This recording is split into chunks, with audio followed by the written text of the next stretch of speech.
स्वाम अहम शरणम गतः। ओम नमः शिवाय। ओम नमः शिवाय। ओम नमः शिवाय। ओम नमो भगवते वासुदेवाय। ओम देवकी सुत गोविंद वासुदेव जगतपति देव में तनियम कृष्ण त्वाम अहम शरणम गतः। अथ श्री अग्नि महापुराण चतुर्विंशो अध्यायः। कुंड निर्माणाग्नि कार्य विधि। ओम नमः शिवाय। कुंड निर्माण अग्नि कार्यादि विधि। ओम नमः शिवाय। ओम नमः शिवाय। ओम नमः शिवाय। ओम नमो भगवते वासुदेवाय। ओम देवकी सुत गोविंद वासुदेव जगतपति देव में तनियम कृष्ण त्वाम अहम शरणम गतः। नारदोवाच ओम नमः शिवाय। ओम नमः शिवाय। ओम नमः शिवाय। अग्निकार्यं प्रवक्ष्यामि येन यत्सर्वकामभाको चतुरभ्याधिकं विंशमङ्गुलं चतुरस्त्रकम्। ओम नमः शिवाय। सूत्रेण सूत्रयित्वा तु क्षेत्रं तावत् खनेत् समं खातस्य मेखलाः कार्यस्त्यक्त्वा चैवाङ्गुलद्वयम्। सत्त्वादिसंज्ञाः पूर्वास्या द्वादशाङ्गुलमुच्छ्रिताः अष्टाङ्गुला द्वयाङ्गुलातो चतुरङ्गुलविस्तृताः। यो निर्दशाङ्गुला रम्याः षट् चतुस्द्वयङ्गुलोच्छ्रिताः क्रमान्निम्ना तु कर्तव्या पश्चिमासा व्यवस्थिताः। अश्वत्थपत्रसदृशी किञ्चित् कुण्डे निवेशिता तुर्याङ्गुलायतं नालं पञ्चदशाङ्गुलायतं।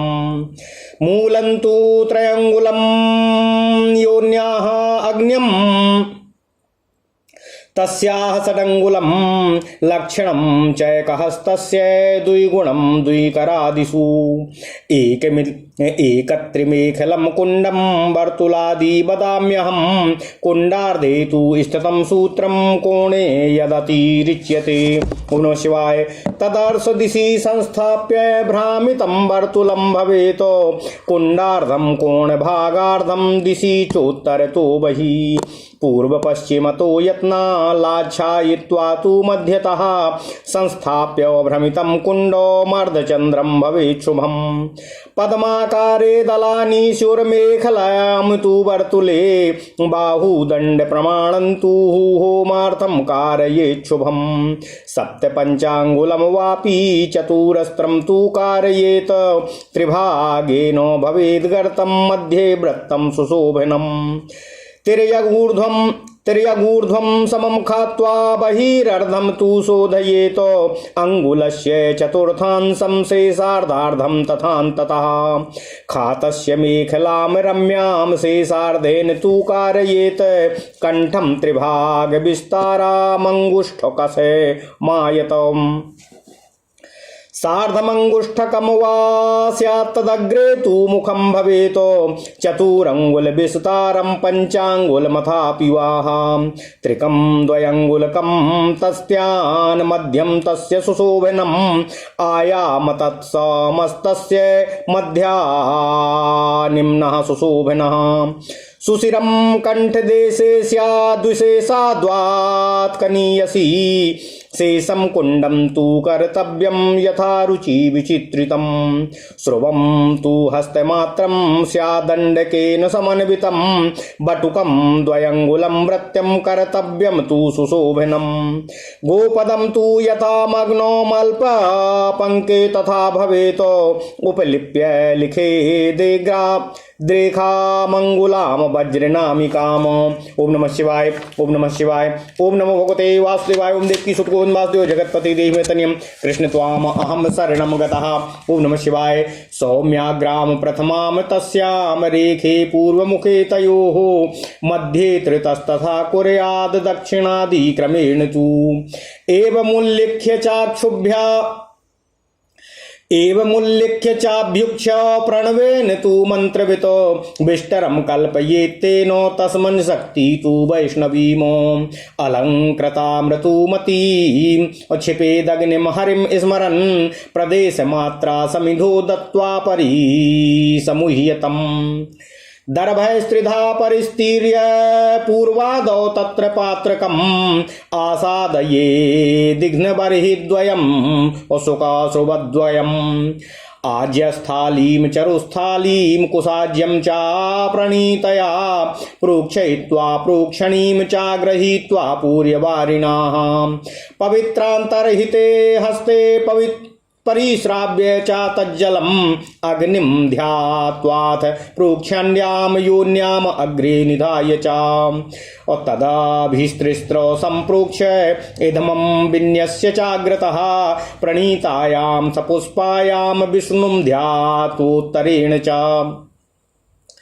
आज्यस्थालीन थाज्येनो सम्पूर्याग्रे निधाय च सम्प्लवोत्प्लवनाभ्यां तु कुर्याद्याज्यस्य संस्कृतिम् अखण्डिताग्रो निर्गभो कुशो प्रदेशमात्रको ताभ्यामुत्तान पाणिभ्यामङ्गुष्ठानामिकेन तु आज्यमताभ्याम तु षडङ्ग्राह्य त्रिवारं चोर्ध्यमुच्छिपेतो अश्रुकश्रुवौ चापि संग्रह्याताभ्याम प्रक्षाल्य वारिणा। ओम नमः शिवाय। प्रताप्यः दर्भय सम्रज्य पुनः प्रक्षाल्य चैव हि निष्टप्य स्थापयित्वा तु प्रणवेनैव साधकः प्रणवादिनमोन्तेनो पश्चादधूमं समाचरेतो गर्भाधानादिकर्माणि यादवं व्यवस्थयाः नामान्तं व्रत बन्धान्तं समावर्तावसानकम् अधिकारावसानं वा कुर्यादङ्गानुसारतः प्रणवेनोपचारं तु कुर्यात् सर्वत्र साधकः अङ्गैर्होमस्तु कर्तव्यो यथा वित्तानुसारतः गर्भाधानं तु प्रथमं ततः पुंसो वनं स्मृतं गर्भाधानं तु प्रथमं ततः पुंसवनं स्मृतं सीमान्तो नयनं जातो कर्मः नामानुशासनं चूडाकृतिं व्रतबन्धं वेदवृत्तान्यशेषतः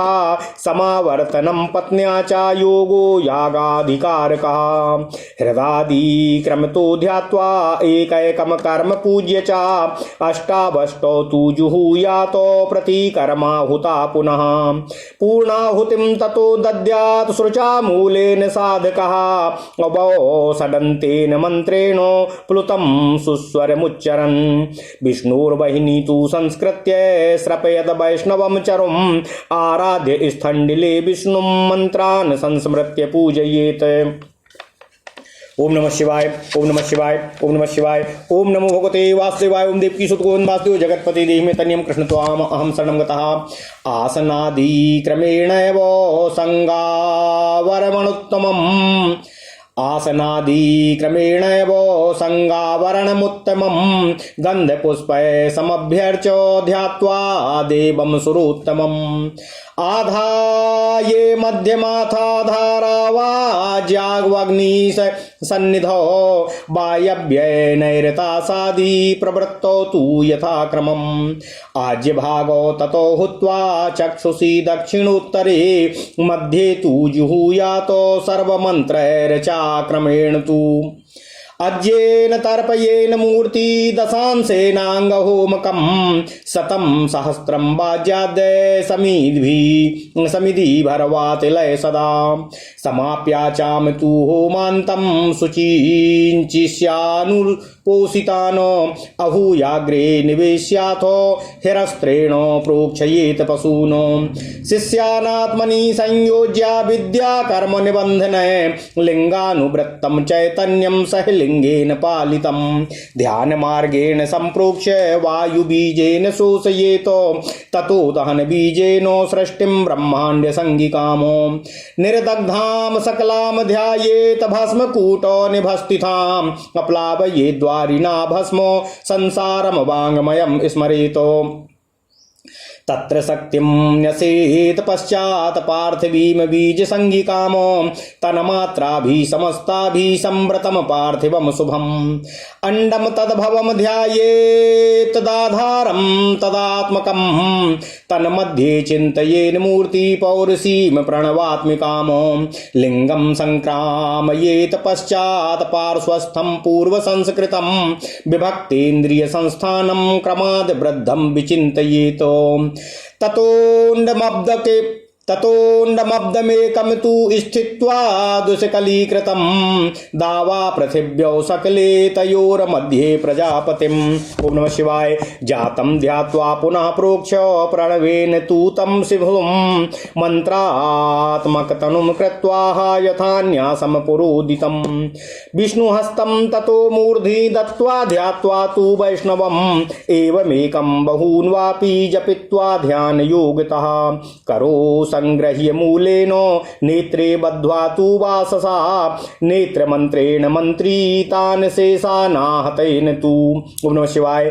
कृतपूजो गुरु सम्यक् देव देवस्य तत्त्ववान् शिष्यान् पुष्पाञ्जलि भृतः प्राङ्मुखानुप्रवेशयेतो आर्चयेत्युश्च अर्चयेयुश्च तेऽप्येपं प्रसूता गुरुणा हरिं क्षिप्त्वा पुष्पाञ्जलिं तत्र पुष्पादिभिरनन्तरं वासुदेवार्चनं कृत्वा गुरोपादार्चनं ततः विधाय दक्षिणां दद्यात् सर्वस्वं चार्धमेव वा गुरुः संशिक्षयेच्छिक्षास्तास्य पूज्यो नामभिर्हरि विश्वक्सेनं यजेदीशम् असङ्ख्यचक्र गदाधरम् तर्जयन्तं च तर्जन्यामण्डलस्थं विसर्जयेतो विष्णु निर्माल्यमखिलं विश्वक्सेनाय चार्पयेतो प्रणीताभिस्तथात्मानामभिषिच्य तु कुण्डलं बहिनीमात्मनि संयोज्य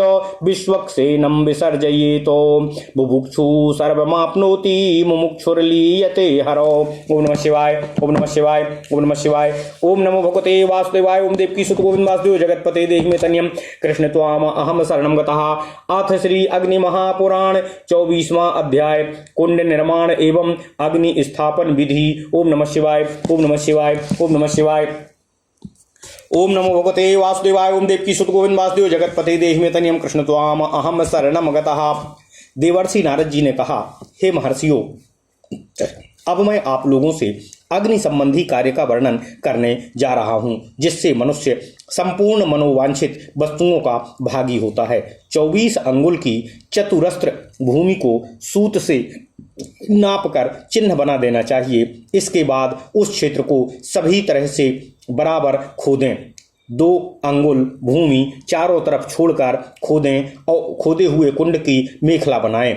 मेखलाएं 3 होनी चाहिए, जो सत्व, रज और तम नाम से कही गई हैं। उनका मुख पूर्व अर्थात बाह्य दिशा की तरफ होना चाहिए। मेखलाओं की अधिकतम ऊंचाई 12 अंगुल की रखें,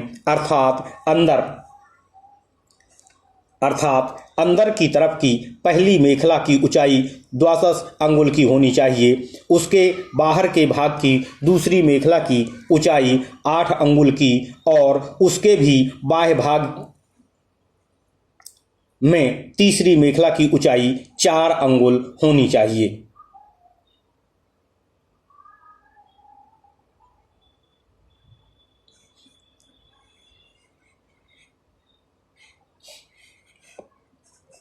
इसकी चौड़ाई क्रमशः 8, 2 और 4 अंगुल की होती है। योनि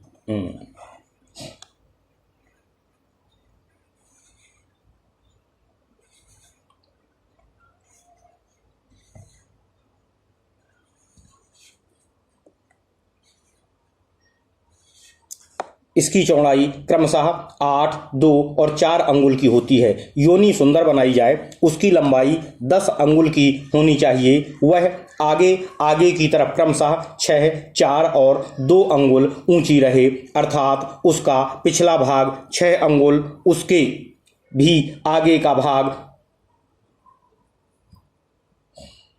2 अंगुल ऊंचा होना चाहिए। योनि का स्थान कुंड की पश्चिम दिशा का मध्य भाग होता है। ओम नमः शिवाय। उसके आगे की तरफ क्रमशः नीची बनाना चाहिए। उसकी आकृति पीपल के पत्ते की सी होनी चाहिए। उसका कुछ भाग कुंड में प्रविष्ट होना चाहिए। योनि का आयाम 4 अंगुल का रहे और नाल 15 अंगुल की हो। योनि का मूल भाग 3 अंगुल और उससे आगे का भाग क्रमशः 6 अंगुल विस्तृत हो और यह 1 हाथ लंबे चौड़े कुंड का लक्षण कहा गया है। 2 हाथ या 3 हाथ के कुंड में नियमानुसार तो सभी वस्तुएं तदनुरूप द्विगुणित या त्रिगुणित करके बढ़ाई जा सकती हैं। अब मैं 1 या 3 मेखला वाले गोल और अर्धचंद्राकार आदि कुंडों का वर्णन आपसे कर रहा हूं। चतुरस्र कुंड के आधे भाग अर्थात ठीक बीच में सूत्र रखकर उसको किसी कोण की सीमा तक ले जाएं। मध्य भाग से कोण तक ले जाने में सामान्य दिशाओं की अपेक्षा वह सूत जितना बड़ा हो जाए उसके आधे भाग को प्रत्येक दिशा में बढ़ाकर स्थापित करना चाहिए और मध्य स्थान में उन्हीं बिंदुओं पर सूत की तरफ घुमाए हुए गोल आकार बन जाएगा। कुंडार्ध से बढ़ा हुआ जो कोण भागार्थ है उसको उत्तर दिशा में बढ़ाएं और उसी सीध में पूर्व और पश्चिम दिशा में भी बाहर की तरफ यत्नपूर्वक बढ़ाकर चिन्हित कर देना चाहिए। तत्पश्चात मध्य स्थान में सूत का एक सिरा रखकर दूसरा छोर पूर्व दिशा वाले चिन्ह पर रखें और उसको दक्षिण की तरफ से घुमाते हुए पश्चिम दिशा के चिन्ह तक ले जाएं। इससे अर्धचंद्राकार चिन्ह बन जाएगा। तत्पश्चात उस क्षेत्र को खोदने पर सुंदर अर्धचंद्राकार कुंड तैयार हो जाएगा। कमल की आकृति वाले गोल कुंड की मेखला पर दलाकार चिन्ह बनाए जाएं। हवन के लिए एक सुंदर श्रुक तैयार किया जाना चाहिए जो अपने बाहुदंड के बराबर होना चाहिए। उसके दंड का मूल भाग चतुरस्र हो। उसका माप 7 या 5 अंगुल का बताया गया है। उस चतुरस्र के 1/3 भाग को खुदवाकर गर्त बनाएं। उसके मध्य भाग में श्रेष्ठतम शोभायमान वृत्त हो। कथित गर्त के नीचे से ऊपर तक तथा अगल बगल में बराबर खुदावें। बाहर का अर्ध भाग छील कर साफ कर दें। उस पर रंधा कर दें। चारों तरफ चौड़ाई 1/4 अंगुल में जो शेष के आधे का आधा भाग है अंदर से छील कर उसके साफ और चिकना कर देना चाहिए। शेषार्ध भाग द्वारा कथित खात की सुंदर मेखला बनवावें। मेखला के अंदरी भाग में उस खात का कंड तैयार कराना चाहिए जिसका सारा विस्तार मेखला के 3/4 भाग के बराबर होना चाहिए। कंड की चौड़ाई 1 या 1.5 अंगुल की माप की होनी चाहिए। कथित श्रुक के अग्रभाग में उसका मुख रहे जिसका विस्तार 4 या 5 अंगुल का हो। मुख का मध्य भाग 3 या 2 अंगुल का होना चाहिए। उसको सुंदर एवं शोभायमान बनाया जाना चाहिए। उसकी लंबाई भी चौड़ाई के ही बराबर हो। उसका मुख का मध्य भाग नीचा और परम सुंदर होना चाहिए। श्रुक के कंठ देश में एक ऐसा छेद रहे जिससे कनिष्ठिका उंगली का प्रवेश हो जाए। कुंड अर्थात श्रुक के मुख का शेष भाग अपनी रुचि के अनुसार विचित्र शोभा से संपन्न किया जाए। श्रुक के अतिरिक्त एक श्रुवा भी आवश्यक है जिसकी लंबाई दंड सहित 1 हाथ की हो। उसके डंडे को गोल बनाया जाए। उस गोल डंडे की मोटाई 2 अंगुल की होनी चाहिए। उसको खूब सुंदर बनाना चाहिए। श्रोभा का मुख भाग कैसा हो यह बतलाया जाता है। थोड़ी सी कीचड़ में गाय अथवा बछड़े का पैर पड़ने पर जैसा चिन्ह उभर कर आता है ठीक वैसा ही श्रोभा का मुख बनाया जाए। अर्थात उस मुख का मध्य भाग 2 भागों में विभाजित रहना चाहिए। उपरोक्त अग्निकुंड को गोबर से लीप कर उसके अंदर की भूमि पर बीच में 1 अंगुल मोटी एक रेखा खींचें जो दक्षिण से उत्तर की तरफ खींची जाती है। उस रेखा को वज्र की संज्ञा दी गई है। उस प्रथम उत्तरार्ध रेखा पर उसके दक्षिण और उत्तर की पार्श्व में 2-2 रेखाएं में पूर्वाग्र रेखाएं खींची जाएं। इन दोनों रेखाओं के मध्य में पुनः 3 पूर्वाग्र रेखाएं खींचें। इनमें पहली रेखा दक्षिण भाग में हो और शेष 2 रेखाएं उसके उत्तरोत्तर भाग में खींची जाएं। मंत्रज्ञ पुरुष इस तरह उल्लेखन अर्थात रेखाकरण करके उस भूमि पर अभ्युक्षण अर्थात सेचन करना चाहिए। तत्पश्चात प्रणों के उच्चारण पूर्वक भावना द्वारा एक बिस्तर अर्थात आसन की कल्पना करके उसके ऊपर वैष्णवी शक्ति का आवाहन एवं स्थापना करनी चाहिए। देवी के स्थापन के का यह कार्य ध्यानपूर्वक करना चाहिए। वे दिव्य रूप वाली और दिव्य वस्त्राभूषणों से विभूषित हैं। तत्पश्चात यह चिंतन करना चाहिए कि देवी को संतुष्ट करने के लिए ही श्री अग्निदेव के रूप में साक्षात श्री हरिविष्णु पधारे हैं। साधक उन दोनों का पूजन करके शुद्ध कांस्य आदि पात्र द्वारा ढकी हुई अग्नि को लाकर क्रव्याद अंश को अलग करके ईक्षणादि से शोधित कर अग्नि को कुंड के अंदर स्थापित करना चाहिए। तत्पश्चात उस अग्नि में प्रदेश मात्र अर्थात अंगूठे से लेकर तर्जनी के अग्रभाग के बराबर की समिधाएं देकर कुशों द्वारा 3 बार परिसमूहन करना चाहिए। तत्पश्चात पूर्व आदि सभी दिशाओं में कुशस्तारण करके अग्नि की उत्तर दिशा में पश्चिम से प्रारंभ करके क्रमशः पूर्वादि दिशा में पात्रासादन करना चाहिए। समिधा, कुशा, श्रुक, श्रुवा, आज्यस्थाली, चरुस्थाली और कुशाच्छादित घी, प्रणीता पात्र, प्रोक्षणी पात्र आदि वस्तुएं रखें। इसके बाद प्रणीता को सामने रखकर उसको जल से भर दें और कुशा से प्रणीता का जल लेकर प्रोक्षणी पात्र का प्रोक्षण करना चाहिए। उसके बाद उसको बाएं हाथ में लेकर दाहिने हाथ से ग्रहीता प्रणीता के जल को भर देना चाहिए। प्रणीता और हाथ के मध्य में पवित्री का अंतर रहना आवश्यक है। प्रोक्षणी में गिराते समय प्रणीता के जल को भूमि पर नहीं गिरने देना चाहिए। प्रोक्षणी में श्री अग्निदेव का ध्यान करके उसको कुंड की योनि के सन्निकट अपने सामने रखना चाहिए। तत्पश्चात उस प्रोक्षणी के जल से आसादित वस्तुओं को 3 बार सींच कर समिधाओं के बोझ को खोलकर उसके बंधन को सरकाकर सामने रखें। प्रणीता पात्र में पुष्प छोड़कर उसमें भगवान श्री हरि विष्णु का ध्यान करके उसको अग्नि से उत्तर दिशा में कुश के ऊपर स्थापित कर दें और अग्नि तथा प्रणीता के मध्य भाग में प्रोक्षणी पात्र को कुशा पर रख दें। तत्पश्चात आज्य स्थाली को घी से भरकर अपने आगे रखना चाहिए। तत्पश्चात उसको अग्रभाग पर चढ़ाकर संप्लवन एवं उत्प्लवन की क्रिया द्वारा घी का संस्कार करना चाहिए। उसकी विधि इस तरह से है। प्रदेश मात्र लंबे 2 कुश हाथ में लें, उनके अग्रभाग खंडित न हुए हों तथा उनके गर्भ में दूसरा कुशा अंकुरित न हुआ हो। दोनों हाथों को उत्तान रखें और उनके अंगुष्ठ एवं कनिष्ठिका अंगुली से उन दोनों कुशाओं को पकड़े रहना चाहिए। इस तरह उन कुशों द्वारा घी को थोड़ा थोड़ा उठाकर ऊपर की तरफ 3 बार उछालें। प्रज्वलित तृण आदि लेकर घी को देखें और उसमें कोई अपद्रव्य अर्थात खराब वस्तु ना हो तो उसको निकाल दें। उसके बाद तृण आदि में फेंककर उस घी को आग पर से उतार लें और सामने रख लें। तत्पश्चात श्रुक और श्रुवा को लेकर उसके द्वारा हवन संबंधी कार्य करना चाहिए। पहले जल से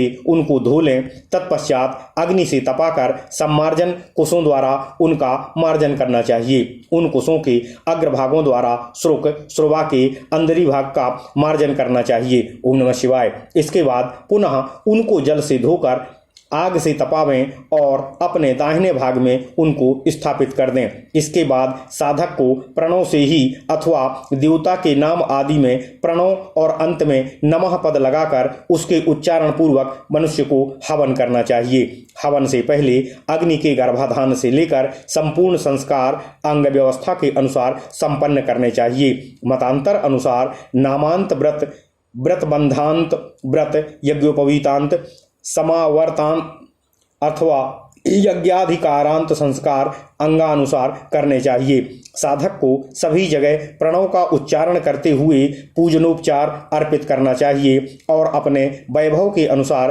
प्रत्येक संस्कार के लिए अंग संबंधी मंत्रों द्वारा हवन करना चाहिए।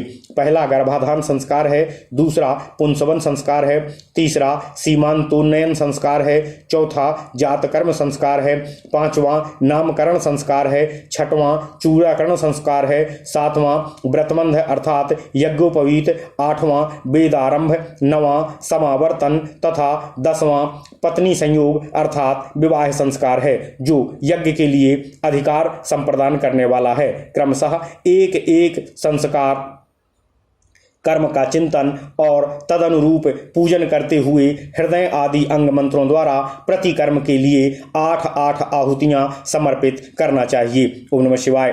तत्पश्चात साधक को मूल मंत्र द्वारा श्रुवा से पूर्णाहुति देनी चाहिए। उस समय मंत्र के अंत में 62 पद लगाकर प्लुत स्वर से सुस्पष्ट मंत्रोच्चारण करना चाहिए। इस तरह वैष्णव अग्नि का संस्कार करके उस पर विष्णु देवता के निमित्त चारू पकावें। वेदी पर भगवान श्री हरि विष्णु की स्थापना एवं आराधना करके मंत्रों का स्मरण करते हुए उनका पूजन करना चाहिए।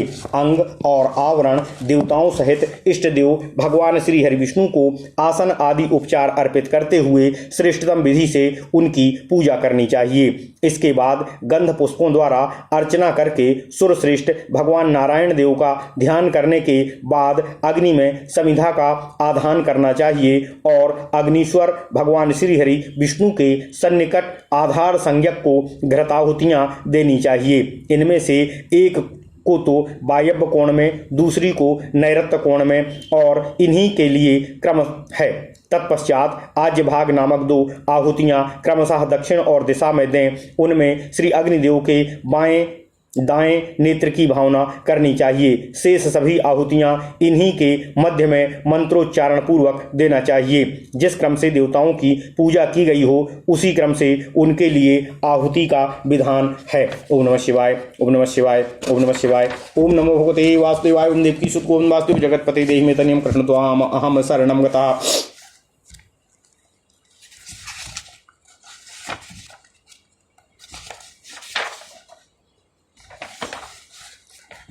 घी से इष्ट देव की मूर्ति को तृप्त करना चाहिए। इष्ट देव संबंधी हवन संख्या की अपेक्षा दशांश से अंग देवताओं के लिए हवन करना चाहिए। घृत आदि से समिधाओं से अथवा घृताक्त तिलों से सदा पूजनीय देवताओं के लिए 1 सहस्त्र या 1 शताहुतियां देनी चाहिए। इस तरह हवनांत पूजन समाप्त करके स्नान आदि से शुद्ध हुए शिष्यों को गुरु बुलाकर अपने आगे बिठावे। वे सभी शिष्य निराहार व्रत किए हुए हों। उनमें पास बद्ध पशु की भावना करके उनका प्रोक्षण करना चाहिए। तत्पश्चात उन सभी शिष्यों को भावना द्वारा अपने आत्मा से संयुक्त करके अविद्या और कर्म के बंधनों से आबद्ध हो लिंग शरीर का अनुवर्तन करने वाले चैतन्य रूप जीव का जो लिंग शरीर से बंधा हुआ है ध्यान मार्ग से साक्षात्कार करके उसका सम्यक प्रोक्षण करने के पश्चात वायु बीज यम के द्वारा उसके शरीर का पोषण करना चाहिए। ओम नमः शिवाय। उसके बाद अग्नि बीज रम से चिंतन से अग्नि प्रविष्ट करके यह भावना करनी चाहिए कि ब्रह्मांड संज्ञक सारी सृष्टि दग्ध होकर भस्म की पर्वताकार राशि के समान स्थित है। तत्पश्चात भावना द्वारा ही जल बीज बम के चिंतन से अपार जल राशि प्रकट करके उस भस्म आदि को बहा दें और संसार अधुना वाणी मात्र से ही शेष रह गया है ऐसा स्मरण करना चाहिए। उसके बाद वहां लम बीज स्वरूपा भगवान की पार्थिवी शक्ति का न्यास करना चाहिए। तत्पश्चात ध्यान द्वारा देखें कि समस्त तन्मात्राओं से आवृत शुभ पार्थिव तत्व विराजमान है। उसको एक अंड प्रकट हुआ है जो उसी के आधार पर स्थित है और वही उसका उपदान भी है। उस अंड के अंदर प्रणव स्वरूपा मूर्ति का चिंतन करना चाहिए। तत्पश्चात अपने आत्मा में स्थित पूर्व संस्कृत लिंग शरीर का उस पुरुष में संक्रमण कराना चाहिए, अर्थात उसकी भावना करनी चाहिए कि वह पुरुष लिंग शरीर से युक्त है। उसके उस शरीर में सभी इंद्रियों के आकार पृथक पृथक अभिव्यक्त हैं तथा वह पुरुष क्रमशः बढ़ता और पुष्ट होता जा रहा है। तत्पश्चात ध्यान में दें कि वह अंड 1 वर्ष तक बढ़कर और पुष्ट होकर फूट गया है। उसके 2 टुकड़े हो गए हैं। उसमें ऊपर वाला टुकड़ा द्युलोक और नीचे वाला भूलोक कहलाता है।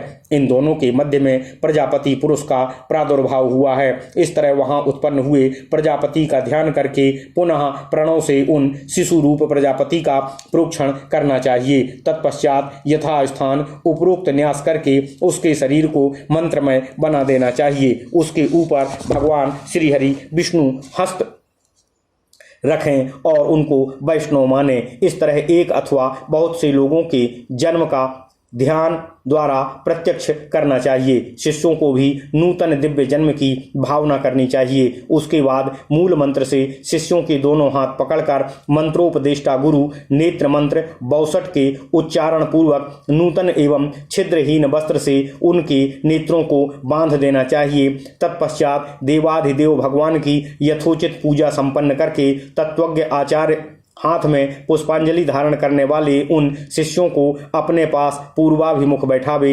इस तरह गुरु द्वारा दिव्य नूतन जन्म पाकर वे शिष्य भगवान श्री हरि विष्णु को पुष्पांजलि अर्पित करके पुष्प आदि उपचारों से उनका पूजन करें। उसके बाद पुनः वासुदेव की अर्चना करके वे गुरु के चरणों का पूजन करें। दक्षिणा के रूप में उनको अपना सर्वस्व अथवा आदि संपत्ति कर दें। उसके बाद गुरु शिष्यों को आवश्यक शिक्षा दे और वे शिष्य नाम मंत्रों द्वारा भगवान श्री हरि विष्णु का पूजन करें। तत्पश्चात मंडल में विराजमान शंख चक्र गदा धारण करने वाले भगवान विश्वक्सेन का यजन करें, जो द्वारपाल के रूप में अपनी तर्जनी अंगुली से दोनों को तर्जन देते हुए अनुचित क्रिया से रोक रहे हैं। इसके बाद भगवान श्रीहरि की प्रतिमा का विसर्जन करना चाहिए। भगवान श्रीहरि विष्णु का सारा निर्माल्य विश्वक्सेन को अर्पित कर देना चाहिए। तत्पश्चात प्रणीता के जल से अपना और अग्निकुंड का अभिषेक करके वहां से श्री अग्निदेव को अपने आत्मा में लीन कर लेना चाहिए। इसके पश्चात विश्वक्सेन का विसर्जन करना चाहिए। ऐसा करने से भोग की इच्छा रखने वाला साधक मनुष्य संपूर्ण मनोवांछित वस्तु को प्राप्त कर लेता है और मुमुक्षु पुरुष भगवान श्री हरि विष्णु में विलीन हो ईश्वर सायुज्य और मोक्ष को प्राप्त करता है। इस प्रकार महापुराणों में श्रेष्ठ श्री विष्णु वामपाद स्वरूप श्री कृष्ण द्वैपायन भगवान व्यास कृत श्री अग्नि महापुराण अंतर्गत आगत विषयों का विवेचन संबंधी 24वां अध्याय पूर्ण हुआ। ओम नमः शिवाय। इत्यादि महापुराणे भगवान वेद व्यास कृत श्री विष्णु वामपाद स्वरूपे श्री अग्नि महापुराण अंतर्गते कुंड निर्माणाद्यग्नि कार्यादि वर्णनम नाम 24वां अध्यायः। ओम नमः शिवाय। ओम नमः शिवाय। ओम नमः शिवाय। ओम नमो भगवते वासुदेवाय। ओम देवकी सुत गोविंद वासुदेव जगतपति देहि में तनियम कृष्ण त्वाम अहम शरणम गतः। ओम नमः शिवाय। ओम नमः